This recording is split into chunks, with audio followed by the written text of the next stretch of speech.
দম দিতে হবে রশিদি বস রশিদি একটু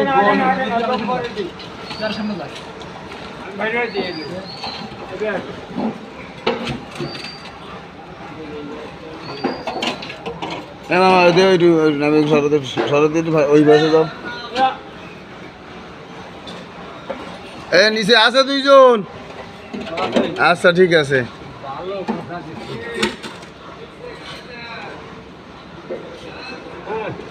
কারে দেবেন সেটা ঠিক পাবে না পরে এখন না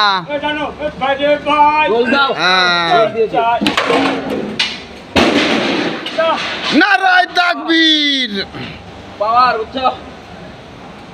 খালি সিস্টেমটা দেখেন কাটাটা অটো চলে যাবে এইদিক মুখটা ঘুরো পরে সোদাবা না আমার ভিডিও এটা তো ভিডিও সোদাও নেই এত মানুষের সোদাইছো আমারও সোদাও নেই ভিডিও ফাও কথা সোদবা না তখন মামা কি কথা দুই সাইডে করে সেনে ভিডিও করবি করে নেটে ছাড় হ্যাঁ তো তুমি কামের সময় করবো আমি কি তোমার ওই আটা তোমার চেহারা দেয় লাভ আছে তুমি কি করতেছো কি কর্ম করতেছো আমি এই ডের আমি ভিডিও করতেছি ও আর 1000 ভিডিও আর আমাকে এক ভিডিও পারবে না বুঝলেন না আমরা হচ্ছে বিরাট বড় মাপের খেলোয়াড় এই ঠিক আছে